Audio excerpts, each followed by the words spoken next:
Berghildur Sveinsdóttir. Hún lærði næringarfræði í Þýskalandi og er með doktorsgráðu í matvælafræði frá Háskóla Íslands. Hún hefur starfað sem næringarfræðingur, sérfræðingur og verkefnastjóri hjá Matís og hún hefur verið stundakennari við Háskólann á Hólum og Háskóla Íslands. Sem var framkvæmdastjóri Ice Proteins, stofnaði og vann sem framkvæmdastjóri Protis og er höfundur af Protis fiskiprótein fæðubótaefninu. Hún sat einnig í framkvæmdaráði Fisk-Seafood og fór þar með málefni þróunar og rannsókna. Hólmfríður hlaut hvatningarverðlaun FKA árið 2017 og hvatningarverðlaun SFS árið 2016.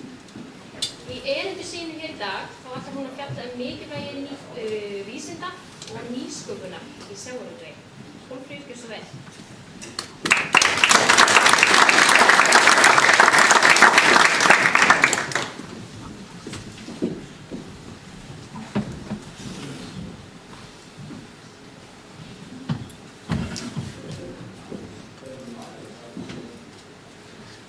Sæl, kæru vestmannaeyingar. Mig langar til að byrja á því að óska ykkur til hamingju með 100 ára afmæli og þakka ykkur fyrir að bjóða mér að koma hingað og halda erindi mikilvægi vísinda og nýsköpunar í sjávarútvegi. Má ekki nota hjálminn, maður? Hvað segir þið? Hjálminn? Já, það er nægum, það var mjög ljós. Já, svona. Heyrðu við núna? Halló?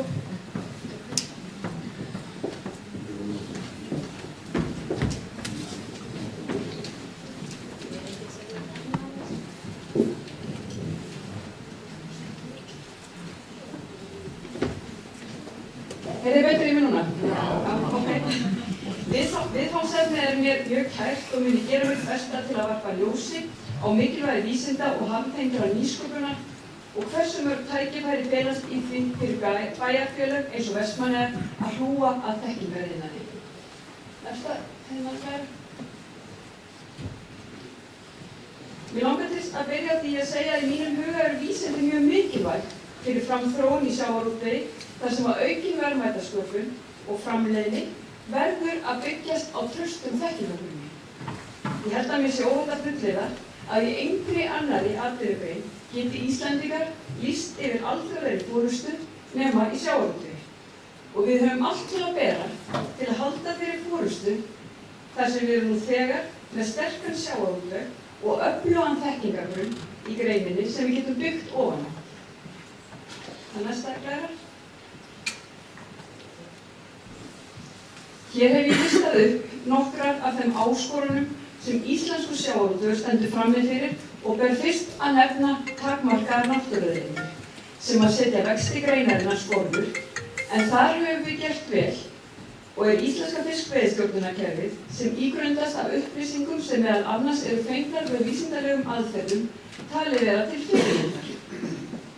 Loftslagsbreytingar sem felast meðal annars í hlýnun en ekki síst súrnun hafsins eru einnig stórar áskoranir þar sem þær hafa mikil áhrif á aðstæður í sjónum og útbreiðslu fisktegunda. Og hér þurfum við með vísindalegum aðferðum að fylgjast vel með til að geta áframstunda veiðar á fiski og boðið upp á heilnæmt sjávarfang sem er aflað með sjálfbærum hætti. Og mengun hafsins eins og til dæmis örplastmengun og þungmálmamengun alveg sömu sögu að segja. Greinin sjálf þarf líka að huga að því að menga minna og þar hefur sjávarútvegurinn staðið sig vel þar sem losun er nú helmingi minni en fyrir 20 árum síðan og vegur þróunarvinna sem leitt hefur til minni olíunotkunar þar þyngst. Aukin samkeppni á erlendum mörkuðum og kröfur neytenda gæði vara og sjálfbæra framleiðslu eru einnig stórar áskoranir sem að íslenskur sjávarútvegur stendur frammi fyrir og þar munu upplýsingar sem aflað er á vísindalegan hátt vera mjög mikilvægar.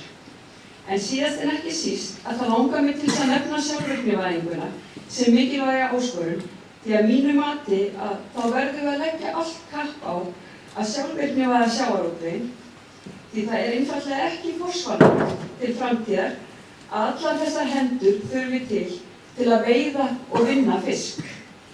Og þessi vinna verður að gerast í samstarfi við þekkingarsamfélagið. En svona þegar á heildina er litið að þá kemur glöggt í ljós mikilvægi rannsókna og þróunar og ekki síst mikilvægi samstarfs þekkingarsamfélagsins við sjávarútveginn til að takast á við þessar áskoranir á hagkvæman hátt í sátt við náttúruna. Og í raun að þá stöndum við í dag vel að vígi þar sem við erum nú þegar með sterkan sjávarútveg og öflugan þekkingargrunn í greininni til þess að byggja á, sem eitthvað sem margar aðrar þjóðir sem að við stöndum í samkeppni við eiga eftir að byggja upp og margar hverjar að þær eiga eftir langt í land. Næsta Klara. En eins og áður segir að þá mun samkeppni á alþjóðamörkuðunum einungis eiga eftir að verða sterkari. Og þar munu gæði og hreinleiki vörunnar sem drifið áfram af rannsóknum geta orðið eitt sterkasta markaðsókn okkar Íslendinga í framtíðinni. Því kröfur neytenda verða sífellt meiri og sá hópur neytenda sem leggur áherslu á að borða heilnæm matvæli sem eru framleidd á neikvæðra áhrif á umhverfið og samfélagið stækkar stöðugt á heimsvísu. Þetta eru neytendur sem eru meðvitaðir heilsufarsleg áhrif matvæla, vilja þekkja uppruna þeirra og eru reiðubúnir til að greiða hærra verð fyrir matvæli sem gera heilsunni gott og á sama tíma aflað og unnið á sjálfbæran hátt. Og á öllum þessum sviðum stendur fiskurinn okkar enn sem komið mjög vel að vígi. En við megum ekki sofna á verðinum og við verðum að halda áfram að efla þekkinguna innan sjávarútvegsins og byggja okkar málflutning úti á mörkuðunum á heiðarleika og vel rökstuddum upplýsingum og ekki bara á því sem okkur finnst eða langar til að segja í það og það skipti.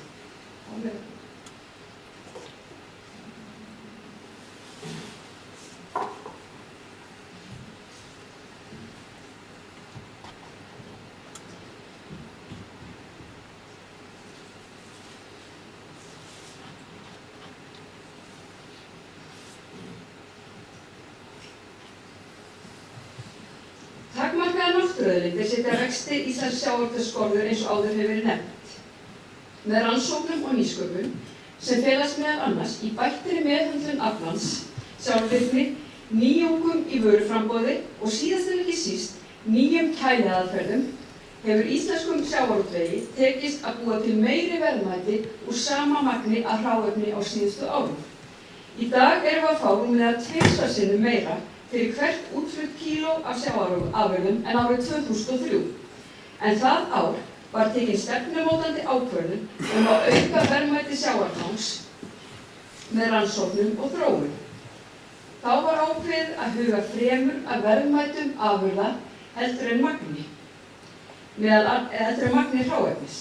Meðal annars var settur á laggirnar AFS rannsóknarsjóðurinn sem hefur það á markmiði að veita styrki til rannsóknar og þróunarverkefna sem auka verðmæti sjávarfangs. Og þó svo að AFS-sjóðurinn megi muna fífil sinn fegurri að þá hefur engu að síður sýnt sig að tilkoma hans á sínum tíma og þau skilaboð ríkisins að veita fé í rannsóknarverkefni sem höfðu það markmiði að auka verðmæti sjávarfangs var mikilvægt fyrir nýsköpun í íslenskum sjávarútvegi. Því með skýrri stefnu að þá komu ólíkir aðilar saman í fjölmörgum verkefnum sem höfðu það að markmiði að auka verðmæti sjávarfangsins og þeir beittu þar sköpunarkrafti sínu og sýndu frumkvæði að metnaðarfullri þróun. Næsta ræð. En sú þróun sem átt hefur sér stað á sviði kælingar gott dæmi metnaðarfull þróunarstarf þar sem að þekkingarsamfélagið, tæknifyrirtækin og greinin sjálf hafa sameinast og beitt sköpunarkrafti sínum í þágu aukinna gæða og verðmætasköpunar. Bæði ofurkælingatækni borð í fiskiskipum og kæling afurða í flutningum hafa skilað hagræðingu, auknum gæðum, verðmætari afurðum og umhverfisvænni flutningsmáta. Sem dæmi að þá í dag helmingur af ferskum flökum fluttur út til Evrópu með skipum í stað þess að fyrir 15 árum síðan að þá voru öll fersk flök flutt til Evrópu flugi. Og þetta fyrir tilstuðlan þróunarvinnu sem leiddi til bættrar kælitækni sem gerði það mögulegt að lengja geymsluþol vörunnar og bæta meðhöndlun fisksins í allri virðiskeðjunni.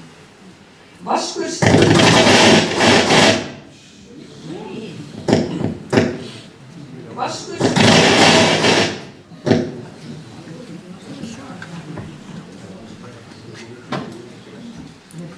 Nei, jarðaber.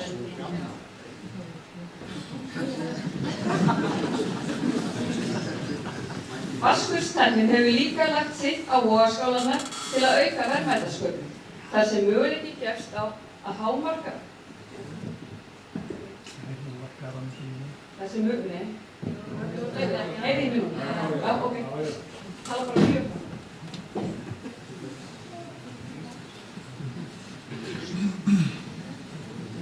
Vatnskurstæknin hefur líka lagt sitt á vogarskálarnar til að auka verðmætasköpun, þar sem að möguleiki gefst á að hámarka verðmæti flagsins með mismunandi skurði og með aukinni kælitækni í flutningum getum við tryggt að koma verðmætustu bitunum í sem bestum gæðum til kröfuharðra kaupanda á hagkvæman og umhverfisvænan hátt. Og með aukinni vitund gæði og nýtingu á hráefni hefur einnig skapast betra hráefni fyrir hvers kyns vinnslu hliðarafurða eins og til dæmis vinnslu verðmætra lífefna sem nýtast í lyfja- og snyrtivöruiðnaði. Næsta. Og við sjáum það heldur betur á handhöfum Nýsköpunarverðlauna Íslands síðastliðin ár að mikil gróska í vinnslu lífefna úr sjávarfangi. En við sjáum það líka að íslenskur sjávarútvegur prímus mótor í íslenskum þekkingaraiðnaði. Á síðastliðnum 7 árum hafa 5 íslensk nýsköpunarfyrirtæki með skýr tengsl við sjávarútveginn hlotið íslensku nýsköpunarverðlaunin. En þessi verðlaun eru veitt til fyrirtækja sem þykja hafa skarað fram úr í þróun nýrra vöru eða þjónustu sem byggð á rannsókna- eða vísindastarfi og náð hefur árangri á markaði. En tilgangur verðlaunanna sem fyrst voru veitt árið 1994 að vekja athygli á þeim mikilvægu tengslum sem á milli rannsókna og þekkingaröflunar og aukinnar verðmætasköpunar í atvinnulífinu. Og í þessu samhengi það langar mig líka til að vekja athygli á handhafa íslensku þekkingarverðlaunanna en sjávarútvegsfyrirtæki Vísir hlaut þau á síðastliðnu ári. Og í því vali horft til fyrirtækja sem hafa með aukinni sjálfvirknivæðingu bætt þjónustu, afköst, nýtingu og eða framleiðingu. En einnig talið mikilvægt að fyrirtækin starfi í sátt við samfélagið og séu með ríka umhverfisvitund. Ásamt Vísir voru Arion banki, HP Grandi og Skaginn 3X tilnefnd til íslensku þekkingarverðlaunanna árið 2018 en 3 af þessum 4 fyrirtækjum eru tengd sjávarútvegi. Og í upphafi þá fullyrti ég að vísindi væru mikilvæg fyrir íslenskan sjávarútveg en það fer heldur ekki á milli mála hér hversu mikilvægur íslenskur sjávarútvegur fyrir þekkingaraiðnaðinn.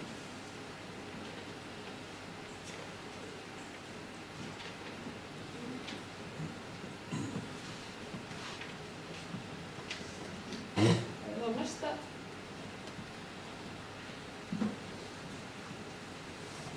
Í stjórnarsáttmála núverandi ríkisstjórnar lögð áhersla á nýsköpun og rannsóknir. Það sem segir að nýsköpun og hvers konar hagnýting hugvits sé mikilvæg forsenda fjölbreytts atvinnulífs, sterkrar samkeppnisstöðu, hagvaxtar og velferðar þjóðar. Ekki síst í ljósi þeirra þjóðfélagsbreytinga sem vænta má í atvinnu og menntamálum vegna örra tæknibreytinga.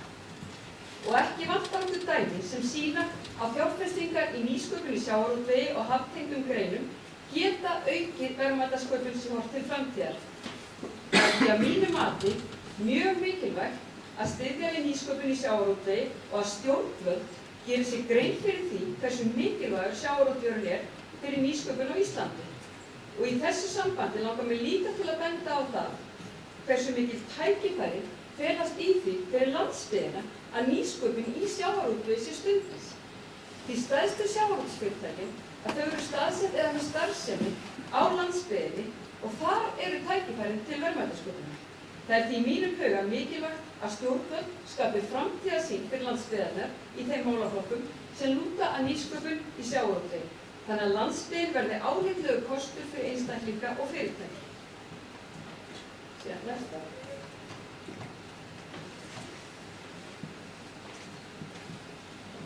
Og hérna ég vil ákveða til að segja frá dæmi þar sem ég kem úr Skagafirði. En eins og hérna í Vestmannaeyjum að þá erum 4.000 manns sem búa í Skagafirði. Þetta er svona, já, ég myndi kannski segja tæplega 1,5% en ákveðst það 1,2% af íbúum Íslands sem búa á þessu svæði. En við höldum á 5% af þorskkvótanum, eða tæplega. Það eru 3,5% allir bleikjur sem framleidd eru á Íslandi, eru framleidd í Skagafirði. 18% allir lambakjöti verður til þarna á svæðinu og það eru önnur 18% sem verða síðan til þarna á Blönduósi og enn önnur 18% á Hvammsbakka, þannig að mjög mikið af lambakjöti sem framleitt þarna á litlu svæði. Við erum að vinna 20% af allri mjólk sem unnin á Íslandi, hún unnin á króknum og 33% af allri rækju. Þannig að það alveg svakalega mikið hráefni sem verður til í Skagafirði. Og þess að tölum að það sé mjög sterkur, matvælaiðnaðurinn sé mjög sterkur iðnaður í Skagafirði. Næsta glæra.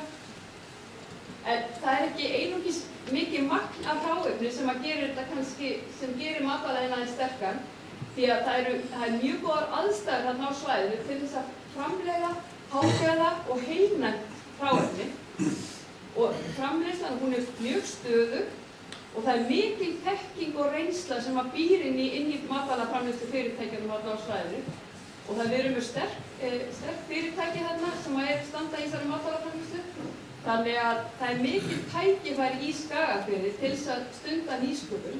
Rétt eins og hérna í Vestmannaeyjum að það eru mikil tækifæri til þess að stunda nýsköpun tengda sjávarútvegi.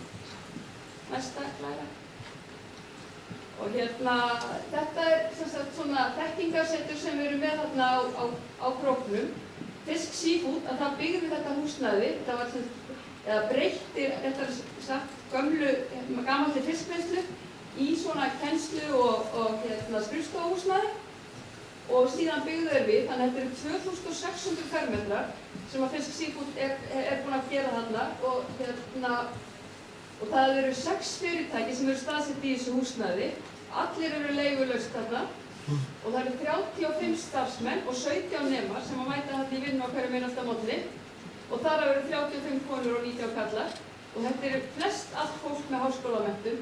Þannig að þetta hefur tekist mjög vel að byggja upp þarna þekkingarsamfélag og þetta er mjög mikið tengt sjávarútveginum og fiskeldis og fiskalíffræðideild Háskólans á Hólum til dæmis þarna til húsa. Síðan var það nýsköpunarmiðstöð, Matís, Ice Protein, Proteins og Fisk Seafood. Og síðan þessi glæra. Þetta sem sagt Ice Protein, þetta fyrirtæki sem ég stýrði nokkur á. Þetta stofnað af rannsóknarstofnun Fiskinar, það var 2005. Þetta var upphaflega hugsað sem framleiðslufyrirtæki sem hafði það markmið að auka nýtingu á íslenskum afla, eða íslensku fiski. Þeir voru að framleiða prótein úr afskurði.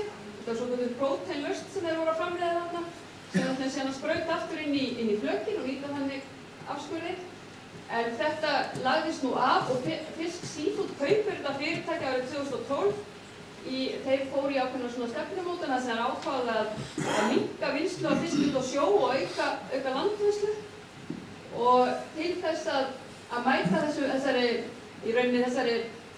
þessari breyttu stefnu og líka bara að takast á við allt þetta magn sem var að koma í land til vinnslu, að þá kaupa þeir fyrirtækið og breyta þessu rannsóknar- og þróunarfyrirtæki sem myndi styðja við þessar breytingar. Því það var byggt þarna stórt inniþurrkunarhús, það var að gera heilmiklar breytingar í vinnslunni og síðan var einum frystitogara breytt í ferskfisktogara. Þannig að Ice Protein var hugsað til að styðja við þessar breytingar. Næsta glæra. Og fyrirtækið er staðsett þarna í veðurvísindagörðum og það eru 3 rannsóknarstofur sem það hefur yfir að ráða.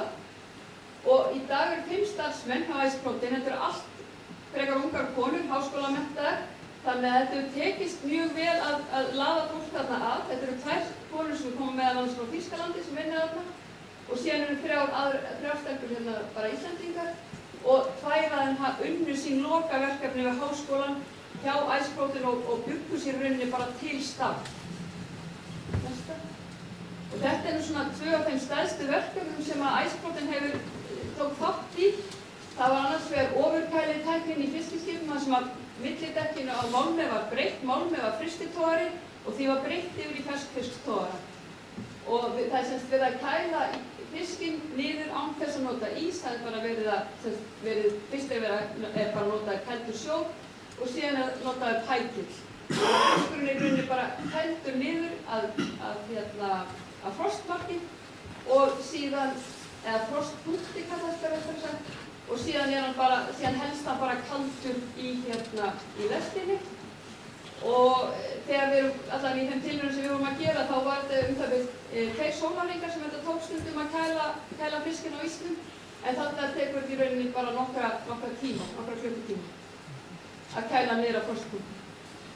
Og síðan leiddi Ice Protein prófunina á Proteus fiskprótein fæðubótarefnunum sem að fyrirtæki Proteus síðan stofnaði næsta glæða.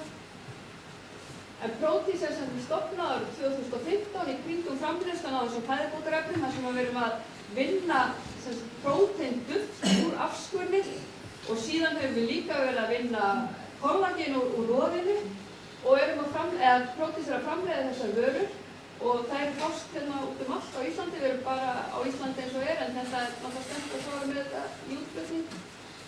En eins og þetta bara tekist ágætlega að markaðsetja þetta en að sjálfsögðu þá kallar þetta á mikla þróunarvinnu og svona fyrirtæki eins og Fisk Seafood, bæði Proteus og Ice Protein í eigu Fisk Seafood, að þetta kallar á mikinn stuðning. Næsta. En rétt eins og við komum fram hérna í dag að þá er þetta bara mjög mikilvægt að hlúa að nýsköpun því að þetta eykur fjölbreytni og þetta styrkir atvinnulífið. Þetta gefur bara í rauninni, það er bara skemmtilegra að búa á svona stöðum þar sem er mikil fjölbreytni í atvinnulífi. Þetta skapar sérhæfð störf og þekkingu og síðan bætir þetta bara ímynd svæðisins. Þannig að ef það eru sterk fyrirtæki að þá finnst mér það bara í rauninni bara þeirra ábyrgð að stunda nýsköpun og gefa fólki tækifæri til að koma heim og bara nýta sína þekkingu. Þetta er bara svona samfélagslega ábyrgð þessu. Bara næsta. Og þetta eru svona þeir sem að studdu við þessi 2 fyrirtæki sem ég var að vinna hjá og voru með okkur í þessum þróunarverkefnum. Og eins og við sjáum að þá er þetta fullt af fyrirtækjum, alls konar fyrirtækjum. Þetta eru auglýsingaskrifstofur, þetta eru tækniþróunarsjóður og náttúrulega Fisk, KS, háskólar, tæknifyrirtæki. Þannig að þetta verður svona, já, það koma þarna saman ólíkir aðilar og kemur fullt af þekkingu inn á svæðið með svona litlum fyrirtækjum. Og næsta. Já, og síðan langaði mér bara svona að segja við ykkur Vestmannaeyingar að þeir eru með 2 stór og sterk fyrirtæki hérna, sjávarútvegsfyrirtæki og þeir eru með þekkingarsetur, þeir eru með frumkvöðla. Þannig að ég held að sé alveg bara ótal tækifæri hérna til nýsköpunar í kringum sjávarútveginn hérna í Vestmannaeyjum og ég bara óska ykkur bjartrar framtíðar. Takk fyrir mig.